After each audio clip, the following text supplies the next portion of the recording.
realiza sus erogaciones o sus gastos. Muy bien, en ese sentido, pues también les comento que la próxima semana nosotros vamos a estar trabajando acerca del tema bancario. Entonces, porque hemos estado trabajando mucho acerca del estado financiero, las finanzas del Estado, la forma en que realiza sus erogaciones.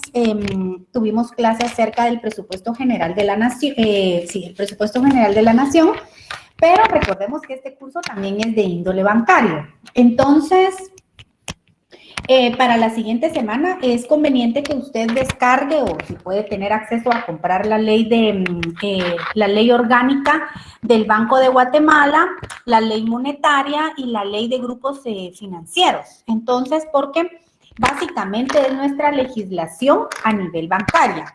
Lamentablemente solo tenemos nosotros una clase acerca del tema bancario, ¿verdad? Porque básicamente el enfoque que se le da a este curso es legal, más que todo el análisis de las leyes. Sin embargo, pues también nosotros en este curso vamos a abordar los aspectos esenciales del sistema bancario nacional. Ahora bien, bueno, pues con ustedes tengo un poquito más de acceso a tener una comunicación. Muchísimas gracias por escribirme. He recibido algunos correos en donde me preguntan acerca de las tareas. La universidad estará publicando en la plataforma próximamente las tareas y si tuvieran alguna duda en relación a las tareas, cuando éstas sean publicadas en su momento oportuno, pues usted ya me puede hacer una pregunta concreta, porque de este tema sí sé cuáles son las tareas que se designaron en este curso. Entonces, pues adelantándoles un poquito, les estoy pidiendo que usted pues se asegure de tener sus leyes. La ley del presupuesto general de la nación y su reglamento, y así como también las leyes bancarias que le acabo de indicar. Entonces, pero todo esto va a ir descrito en el tema de sus tareas. Únicamente, si usted tuviera alguna duda, pues ya sabe que con mucho gusto estoy para resolver las dudas. Jóvenes, entonces vamos a dar inicio a la presentación de la cual yo me voy a auxiliar y no he enviado presentaciones de esto, del contenido del examen final.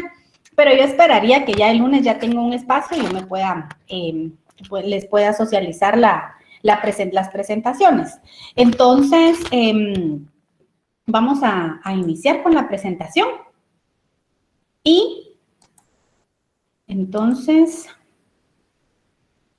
vamos a ver, vamos a hablar acerca hemos estado trabajando estos temas muy importantes de cómo es que el Estado realiza sus erogaciones.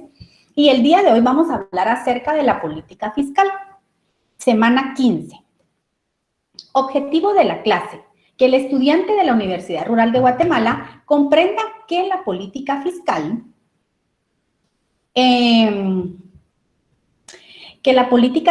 es una rama de la política económica de un país, política que se ve reflejada dentro del presupuesto general de la nación. Muy bien. Entonces, vamos a continuar acá. Muy bien. Vamos a ver, en un momentito, al finalizar el curso, les vuelvo a dictar las leyes que vamos a estar trabajando para que ustedes se vayan preparando, ¿sí? Muy bien, entonces al final del curso yo les voy a volver a dictar las leyes por si alguno de sus compañeros no se ha logrado conectar para que ya tengan la información. Vamos a ver qué es política fiscal. Una sociedad necesita una política fiscal equitativa para alcanzar sus metas de desarrollo y producir bienes públicos esenciales para el progreso humano. Muy bien, entonces, ¿qué quiere decir? Que para que realmente se lleve a cabo una política fiscal equitativa, ¿sí? Es necesario que se tome en consideración el progreso humano. ¿Y cómo se va a tomar en consideración dentro de una política fiscal el progreso para el desarrollo humano? Recordemos que el Estado ha sido formado, ha sido creado con la intención de que éste administre nuestras finanzas, las finanzas de toda la población. Entonces tenemos acá el tema vamos a ver el puntero, acá, tenemos ingresos públicos, muy bien. Entonces, ya sabemos que los ingresos públicos, ¿qué lo constituyen? Bueno, lo constituyen los ingresos tributarios y los ingresos no tributarios, y que de este tema ustedes ya dominan porque lo hemos venido trabajando. Ingresos tributarios, impuestos directos y los impuestos indirectos, y ya saben ustedes la clasificación. Lo hemos trabajado acá en Derecho Financiero y Bancario, y ustedes lo han ido trabajando en Derecho Tributario.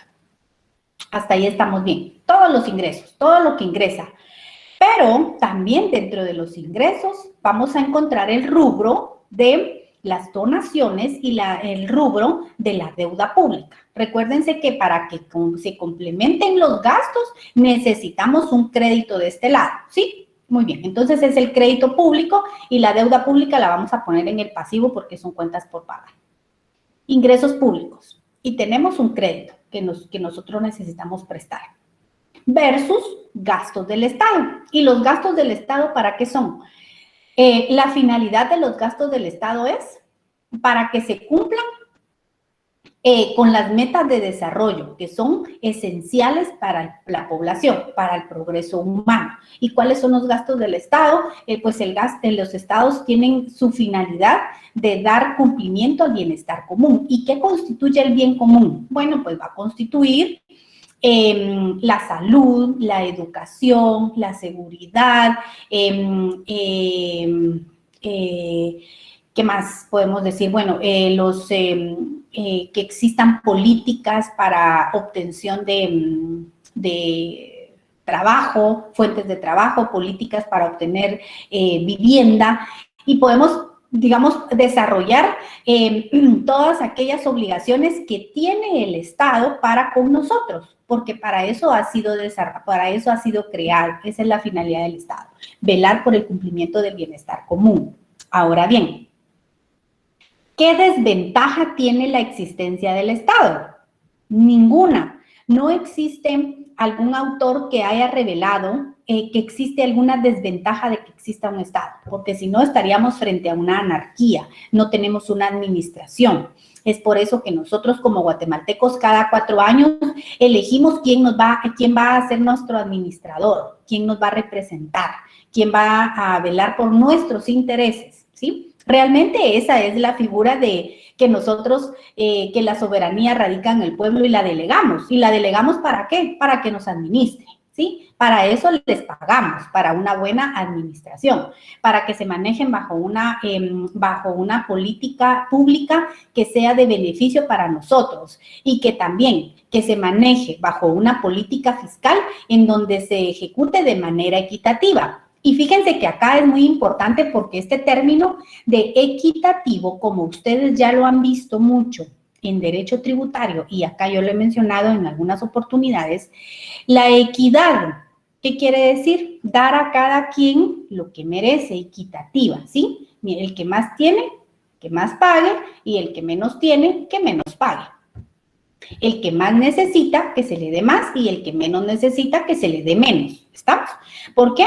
Porque necesitamos tener una política fiscal equitativa. ¿Para qué? Para alcanzar las metas del desarrollo. Dentro de estos encontramos los recursos con los que el Estado va a contar. ¿Y cuáles son esos recursos con los que el Estado va a contar? Con todos estos ingresos, ¿sí? ¿Y cuál es la forma que el Estado va a obtener esos ingresos? A través de nuestros tributos. Por eso, jóvenes, es muy importante que se promueva la cultura tributaria. Lo que sucede es que muchas veces se tiene ese pensamiento de ¿para qué tributos si de todas maneras se lo gastan o se lo quedan o lo que usted quiera decir? ¿Sí? Que es un pensamiento muy común escucharlo en grupos. Sin embargo, nuestra Constitución nos establece que son uno de nuestros deberes y obligaciones como ciudadanos. Así como nosotros tenemos la obligación de exigir, tenemos la obligación de contribuir al gasto público. Y no hay mejor forma que el Estado obtenga sus ingresos a través de la recaudación tributaria. Si existiera una recaudación tributaria como tal, utópica, nosotros no necesitaríamos estar solicitando créditos todos los años para completar los gastos, ¿sí? Entonces, digamos, esta parte de los recursos con los que el Estado contará, digamos, nosotros debemos ponerlos en práctica. tener ser ese efecto multiplicador en donde, por ejemplo, si usted va a la gasolinera, exija su factura. Es que llevo prisa, no me sirve, es basura para mí porque la tengo que tirar.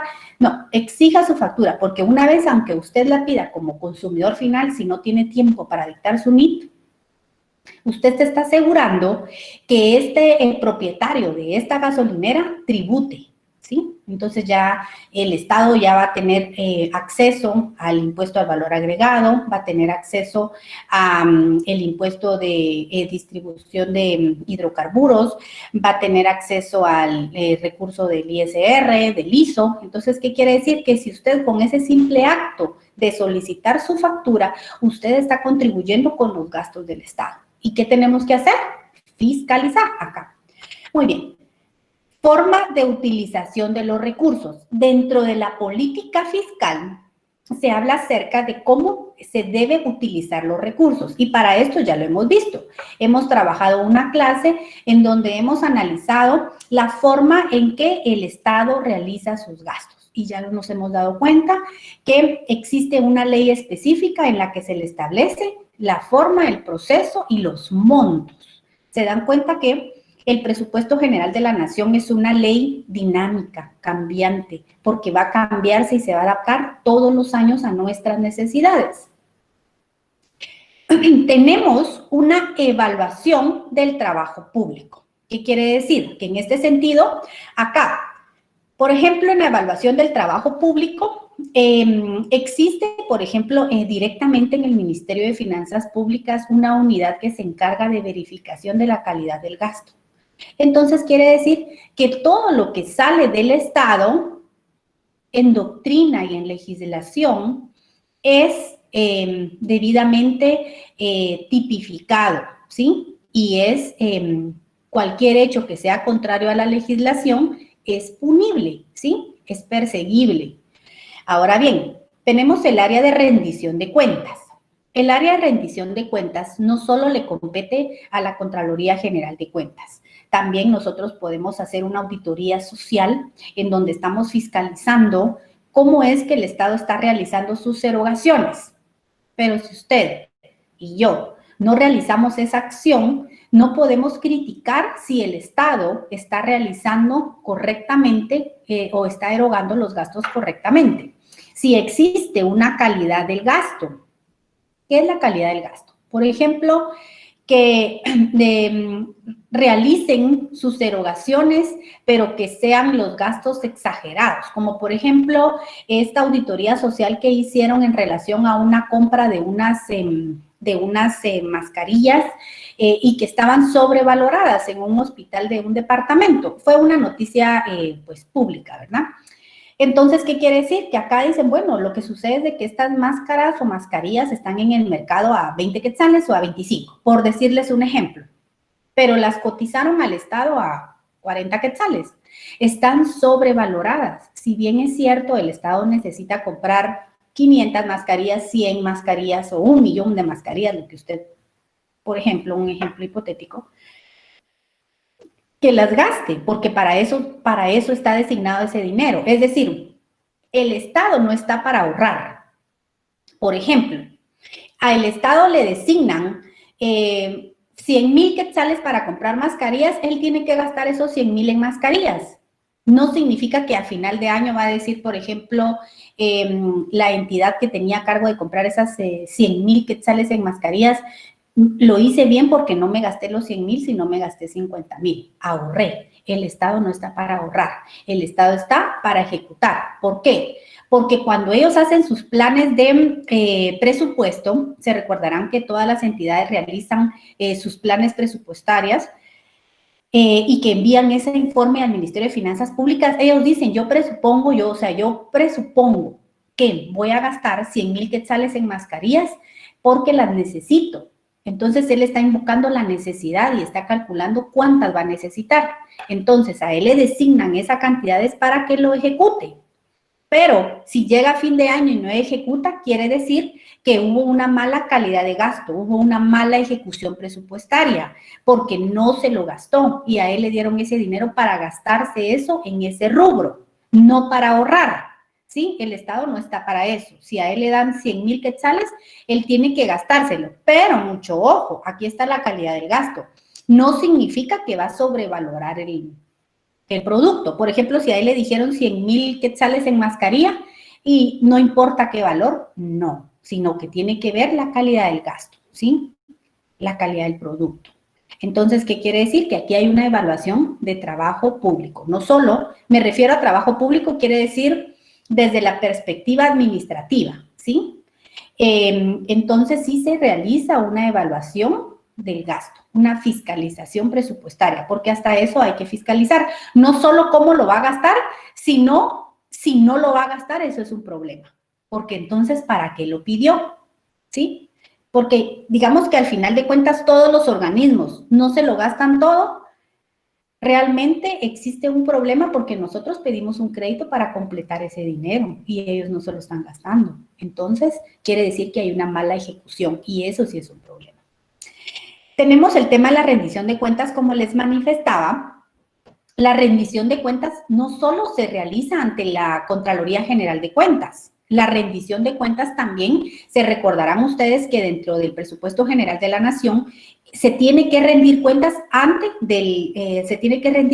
ante el Congreso de la República de la ejecución del año anterior y que para eso hay plazos, ¿sí? Entonces, que esto, si ustedes no se recuerdan mucho, yo considero que después de la tarea lo van a tener muy claro. Muy bien. Propósitos de la política pública. Vamos a ver.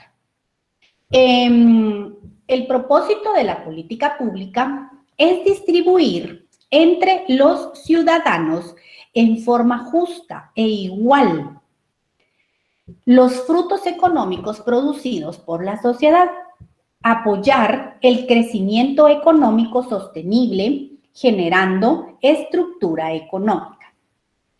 Poner en marcha las políticas públicas que eleven la producción, generación de empleo y mantener los precios. Garantizar el bien común. Entonces, si se dan cuenta, estos son propósitos de una política pública que van de la mano con una política fiscal. Vamos a ver acá, política pública. ¿Qué quiere decir? Distribuir entre los ciudadanos en forma justa, que fue lo que vimos nosotros en la definición. E igual los frutos económicos producidos por la sociedad. Muy bien. Apoyar al crecimiento económico sostenible. Poner en marcha las políticas públicas que eleven la producción.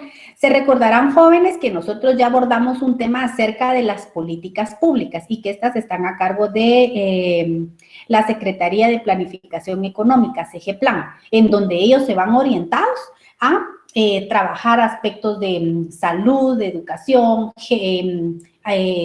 género, niñez, adolescencia, temas de pobreza, ¿sí? En ese sentido, este tema pues ya ustedes ya lo dominan.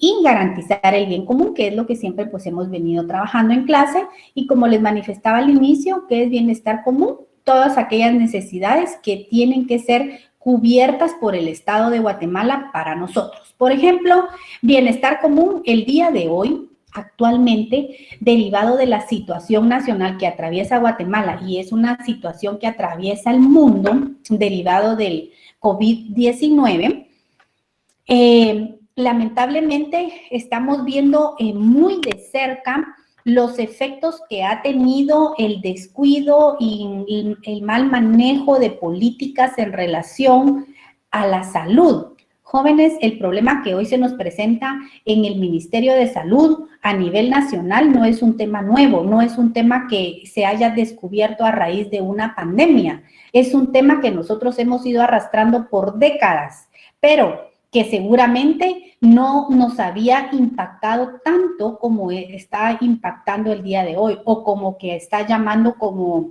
la observación al ojo de aquella persona que no había tomado en consideración este elemento tan importante que la Constitución Política de 1985 regula, que el Estado tiene obligación de proveer todo lo relacionado a la salud al habitante de la República de Guatemala. Sin embargo, esto no es una noticia reciente, ¿sí? Esto es, el sistema de salud ha colapsado desde hace mucho tiempo en Guatemala y es por ello que muchas personas no confían en los hospitales públicos en el sentido de que muchas veces no son atendidos por enfermedades comunes o las emergencias, pues las personas muchas veces prefieren endeudarse y recurrir a un sanatorio o un doctor particular, porque han tenido la experiencia que llegan enfermos, no los atienden, no les dan medicamento y únicamente atrasan, digamos, mantienen la enfermedad. Entonces, este tema de salud ha sido un tema que realmente en el estado de Guatemala lo ha dejado a la deriva desde hace muchas décadas, no es algo nuevo. Y lamentablemente con la pandemia no existiría una posibilidad en donde se pueda atender al 100% de los guatemaltecos si esto se llega si continúa de la misma forma, ¿verdad? Porque solo basta con ver las noticias en donde la salud en los países desarrollados colapsó en su momento pico de la pandemia. Entonces es un tema muy delicado porque realmente Guatemala no tiene la posibilidad para atender el número de enfermos o infectados si esto llegara a continuar de la manera en que se está desarrollando. Entonces acá tenemos que tener mucho cuidado y evitar, jóvenes, salir o cuidarse porque es muy delicado. Realmente cuando se ven estas noticias y yo traslado al panorama de derecho financiero y bancario, no vamos a tener posibilidades. Realmente estamos en una situación muy complicada porque no es un tema nuevo, sino es un tema que nosotros hemos venido arrastrando. Y la gente se está enfocando en el tema del COVID porque necesitan atención. Pero imagínense, jóvenes, ¿qué pasa con la salud, como con las enfermedades comunes? Estas no están siendo atendidas porque los hospitales se están cerrando, donde les están diciendo no podemos ingresar porque acá tenemos contaminada el área. Pero ¿qué está pasando con la enfermedad común? Porque esas continúan. No es como COVID y se suspenden las enfermedades. Las personas continúan con sus enfermedades comunes. Es muy delicada esta situación. Entonces, vamos a tomar un poquito de cuidado con el distanciamiento social. Clases de política fiscal. Hay dos, política fiscal expansiva y política fiscal restrictiva. Vamos a ver la primera, política fiscal expansiva. A esta también se le denomina estímulo de la economía o estímulo a la economía, la expansiva. Cuando hay crisis y la demanda agregada es insuficiente, esto supone que hay capacidad productiva y sin utilizar y se genera desempleo. El gobierno puede estimular la demanda a través de dos formas, aumento del gasto público y la reducción de impuestos. Por ejemplo, si existe un aumento del gasto público a través de la inversión pública, esto se traduce como un aumento de la demanda agregada, que supone un incremento de la producción y el empleo. El efecto negativo que pudiera ocurrir es que al aumentar la demanda, suban también los precios. A esto se le denomina aumento de inflación, ¿sí? ¿Qué quiere decir esto? En el aumento del gasto quiere decir que hay recursos, que la gente tiene trabajo, pero el asunto es que los precios suben, ¿sí? Entonces, esto sería el efecto negativo. Lo único que hay movimiento, ¿sí? Digamos, hay producción, hay empleo, entonces las personas tienen para gastar, lo único que los precios suben. En la otra forma en que se pueda dar la política fiscal expansiva es que se reduzcan los impuestos, porque esto aumenta la renta de las familias disponiendo más para consumir. Y las empresas tienen más recursos para invertir o contratar personal. Pero la parte negativa es que también puede crear aumento de inflación. ¿Qué quiere decir esto? Por ejemplo, yo gano 100 quetzales al mes, por ejemplo, y actualmente yo pago el 20% de tributo. Pero resulta que reducen esa tasa de impuesto y en lugar de pagar 20 y tener 80 para gastar, el gobierno me pide 5 de impuestos y yo tengo 95 para gastar. Entonces quiere decir que yo voy a tener más ingresos o más dinero para consumir. Pero también esto crea inflación. Quiere decir que también cuando existe movimiento de capitales o dinero, flujo de efectivo, lo que crea es inflación. ¿sí? Digamos, estamos acá. Ahora bien, esta es la política fiscal expansiva. Ambas tienen el efecto negativo del aumento de inflación. Por ejemplo, ponemos el ejemplo del aumento de salario mínimo. Por ejemplo, ustedes están muy jóvenes, ¿por qué? Pero, por ejemplo, hace muchos años, hace más o menos 20 años, el sueldo mínimo estaba más o menos por 1,000 o 1,200 quetzales. Entonces, quiere decir que los precios eran menores, ¿sí?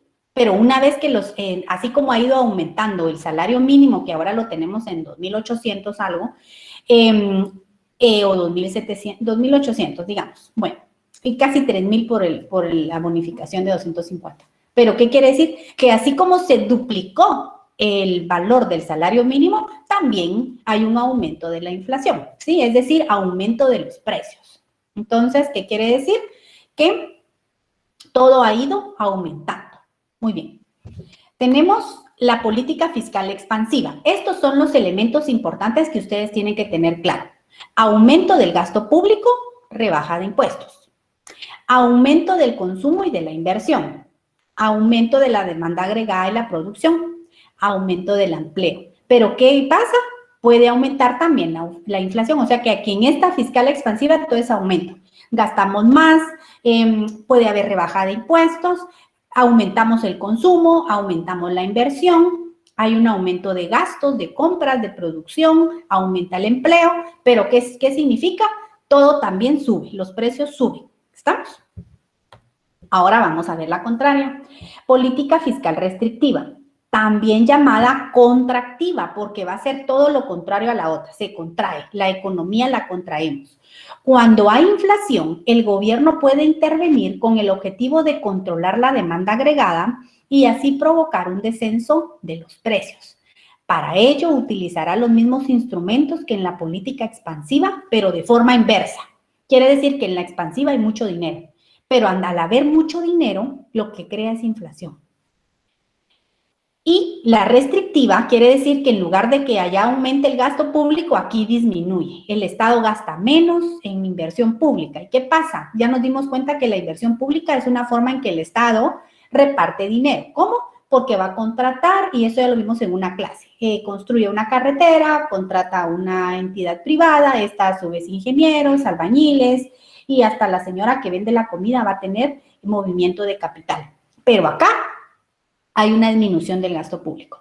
Transferencias o comprando menos, que contrae la demanda y por lo tanto los precios, ¿sí? El efecto negativo es que al disminuir la demanda también afecta a la producción y al empleo. Quiere decir que como ya no se gasta tanto, ya no se produce tanto y entonces lo que hace es un recorte de personal y se pierde el empleo.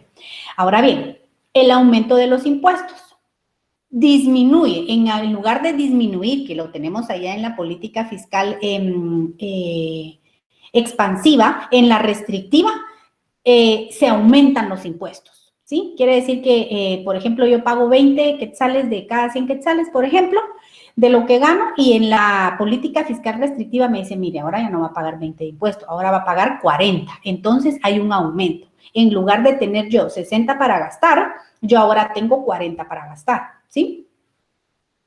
Disminuye así la renta disponible de las familias que reducirán el consumo.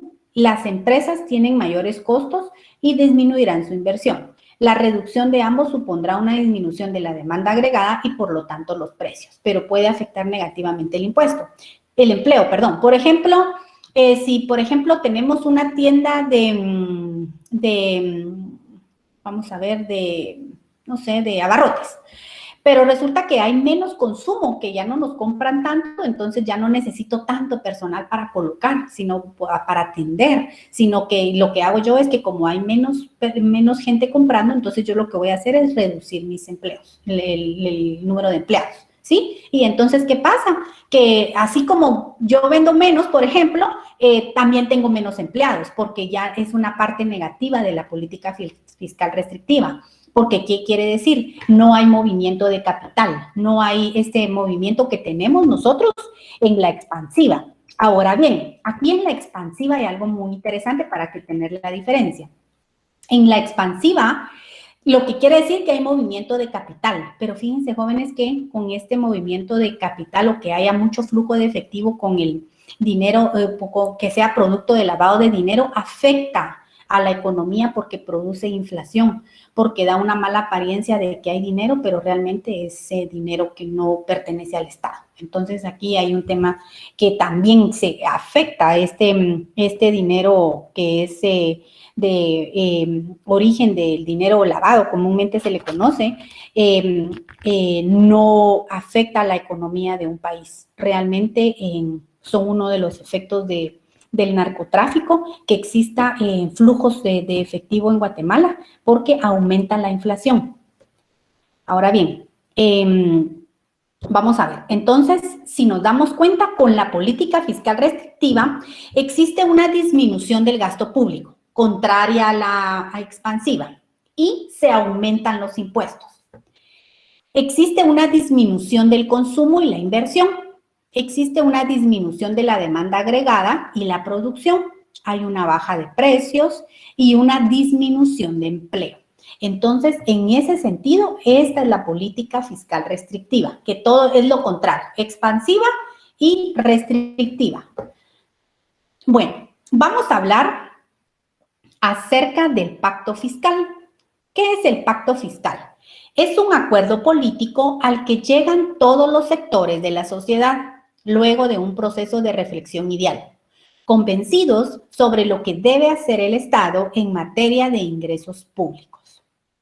Se considera un contrato social en virtud que las partes, el Estado y la sociedad en conjunto, pues se unen, ¿verdad? Para llegar a un diálogo, para una reflexión y definir qué cantidad y forma es en que se van a gastar los recursos del Estado.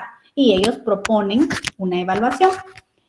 También proponen financiamientos y cumplir con las prioridades que tiene el Estado que cumplir. En este sentido, si nos damos cuenta, como es un contrato social, hay dos partes. De parte del Estado encontramos al organismo ejecutivo, al organismo legislativo y con sus partidos políticos. Y del otro lado vamos a encontrar las cámaras y gremios empresariales, las cooperativas, los representantes de las pequeñas y medianas empresas, pymes, los medios de comunicación, los sindicatos, los centros de investigación, las universidades y las entidades religiosas. Esto es el pacto fiscal, ¿sí? Lo que se dio en Guatemala en el 2010, ¿sí? En donde las partes pues llegan a un acuerdo en donde de común acuerdo, pues ellos logran un proceso de diálogo para verificar cuál es la forma y cómo se va a gastar en el Estado. ¿Estamos? Muy bien, y cuando acá habla de proponer financiamiento es donde ellos también verifican el tema de los impuestos, ¿verdad? Es decir, qué es conveniente, como lo hemos visto dentro de las políticas fiscales restrictiva y expansiva, ¿qué pasa si aumenta impuestos? Por ejemplo, le pregunto yo, ¿qué política fiscal se da si, por ejemplo, el Estado de Guatemala el día de hoy decide aumentar los tributos? ¿Ante qué política fiscal nos encontramos? Nos encontramos ante una política fiscal expansiva o restrictiva. Analice usted. Si el Estado de Guatemala el día de hoy decide aumentar los tributos, por ejemplo, que el IVA lo eleve su porcentaje al 20%. ¿Qué política fiscal estaríamos nosotros afrontando el día de hoy, si eso se da? ¿Qué consideran ustedes? Muy bien. Vamos a ver, preguntas y respuestas, solo una es verdadera. Ya en esta oportunidad, pues todavía ustedes tuvieron esta presentación en donde hay respuestas, pero yo creo que vamos a poner un grado de dificultad porque hoy ya no voy a dar yo las respuestas, solo hay posibilidades. En la pregunta 15.1, ¿cuál es el propósito de la política pública? Y aquí yo le tengo diferentes escenarios. Muy bien, muchas gracias, ya recibí ahí una respuesta, política restrictiva. ¿Qué otro nombre recibe la política restrictiva? ¿Sí? Entonces, de restricción, contractiva, estímulo a la economía o ninguno de los anteriores. ¿Ahí cuál considera usted? En caso que en Guatemala existe desempleo, ¿qué política fiscal será la mejor? Por ejemplo, si en Guatemala existe desempleo, ¿qué política fiscal sería la que sería la idónea para levantar el empleo? ¿Qué política fiscal considera usted? ¿Política fiscal expansiva, restrictiva, que se combinen o ninguna de las anteriores? Muy bien, entonces, este tema es muy bonito y les sugiero que por favor que logren escuchar el video. Ok, por ejemplo, lo que sucede es que acá tengo una pregunta, acá, y está muy bien, perfecto, porque todavía tengo unos minutos. En la política fiscal expansiva, lo que sucede es que hay aumento de inflación. ¿Por qué? Porque lo que sucede es que, por ejemplo, tenemos dinero. Por ejemplo, en el grupo, resulta que todos ganamos bien, todos tenemos trabajo y todos hay producción. Trabajamos hasta tarde, ganamos bien, tenemos dinero. Entonces, lo que tenemos que es que dinero para gastar. Entonces, ¿qué quiere decir? Que, por ejemplo, yo vendo, vendo café. Entonces, resulta que yo el café o el vaso de café, yo lo puedo vender a 12 quetzales, ¿sí? Y a usted no le va a importar porque realmente usted tiene ingresos, ¿verdad? Entonces es una competencia. ¿Qué quiere decir? Que todo sube. Por ejemplo, yo necesito vender mi taza de café o vaso de café a 12 quetzales porque yo tengo 10 empleados y tengo que pagar todos los empleados. Entonces, ¿qué quiere decir? Que todo va a aumentar, ¿verdad? Por ejemplo, como hay demanda, no es que las cosas se vuelvan como baratas, sino que quiere decir de que todo aumenta, ¿verdad? Así como yo necesito que todos, por ejemplo, en la venta de café tengan trabajo y tengan ingresos y les pague bien, pues tengo que dar un producto donde yo pues pueda tener mi margen de ganancia y 12 quetzales la gente lo paga, ¿sí? Contrario, si yo, por ejemplo, me voy a un área donde la gente no tiene dinero, ese café a 12 quetzales nunca lo voy a vender, sino que yo tengo que dar el vaso de café a 2 quetzales, ¿sí? Entonces, ahí, ¿por qué? Porque no hay dinero, no hay recursos. Pero si yo me voy a un lugar donde hay ingresos, hay movimiento, la gente va a comprar, ¿sí?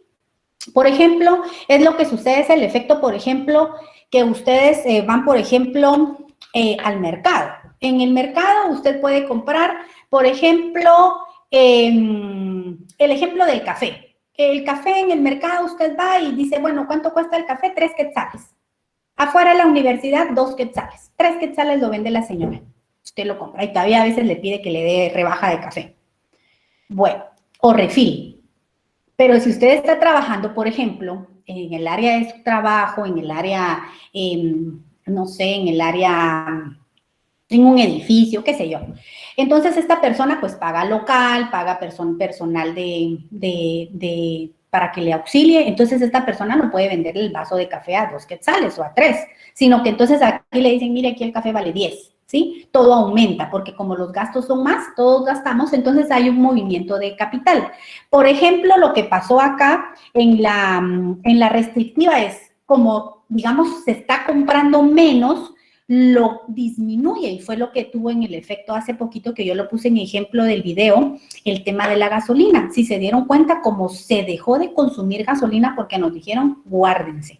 Pero no solo esto fue en Guatemala, sino que recordemos que nosotros en Guatemala nos ponen el precio al valor del barril que se compra a nivel internacional, pero allá también hubo un efecto con el tema de los hidrocarburos, porque la gente, es que esto fue a nivel mundial, se resguardó y hubo menos consumo. Entonces, ¿qué pasó? Los precios bajaron. Y si ustedes se han dado cuenta que ahorita ya empezamos a ver un poco de movimiento, ya el precio de la gasolina en Guatemala ha ido subiendo poco a poco. Entonces, pero un día estaba como a 15 quetzales o a 14, yo no recuerdo, pero realmente yo tenía muchísimos años de no ver un precio así de gasolina. Entonces, aquí lo que puede tener como riesgo es el tema del empleo. Pero este tema se dio por el tema del COVID, ¿verdad? Ahora bien, esa sería la diferencia en cuanto a las dos políticas. No sé si logré ahí aclarar la duda. Muy bien, tengo un minuto, jóvenes. Muchas gracias por su atención. Solamente porque me lo solicitaron, para recapitular, las leyes que necesitarían ustedes trabajar es, por ejemplo, la ley de orgánica del presupuesto general de la nación y su reglamento, ustedes ya lo deben de tener, pero igual les va a servir. Y la ley de bancos, la ley orgánica del Banco de Guatemala, la ley de la la ley monetaria, perdón, y la ley de grupos financieros. Esas son 3 legislaciones que vamos a utilizar para la siguiente clase y que también les va a servir para la tarea, como adelantándoles un poquito, porque las tareas van a ser publicadas en la página oficial de la universidad y cuando ustedes ya tengan colgada la tarea y tengan alguna duda, usted pues ya me puede hacer la pregunta, pero básicamente esas son las leyes que va usted a necesitar, no solo para la clase de la siguiente semana, sino que también para sus tareas. Jóvenes, muchísimas gracias por su atención.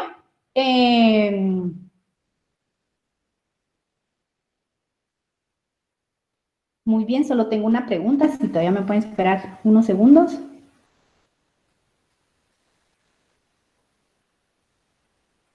Bueno, aquí hay un tema muy importante porque aquí me hacen una pregunta acerca de si un Estado puede decretar que venda productos sin tributos. Fíjese que en Guatemala no existe dentro de nuestra legislación la forma de exonerar tributos, sino que en Guatemala, en la Constitución Política de la República, se establece la exoneración de recargos, multas, intereses y mora, pero no existe la posibilidad constitucional en donde se exoneren tributos. Entonces, recordemos que cada legislación tiene sus disposiciones propias, pero en Guatemala, digamos, aquí tendrían que aplicar una amnistía fiscal, pero esto, cuando se ha dado, lo que se han dado son exoneraciones, lo que se da son exoneraciones de multas, moras, recargos e intereses, pero una amnistía como tal, donde el Estado exonera tributos, digamos, aquí sí tenemos un poco complicado porque nuestra Constitución no da esa facultad de exonerar tributos y hay que leer el Código Tributario. Entonces, aquí no aplicaría el tema de Colombia. Entonces, pero buena observación, vamos a ver qué me puedo comentar con el tema de Colombia, pero en Guatemala no existe como tal una amnistía para perdonar o condonar tributos, ¿sí? La única facultad que tiene el presidente de la República en su artículo 183, literal R, creo yo, es exonerar intereses, mora, recargos, multas, pero no tributos. Entonces, aquí sí habría que leer un poquito más el Código Tributario para poder ver cómo lo aplicó Colombia. Jóvenes, muchísimas gracias.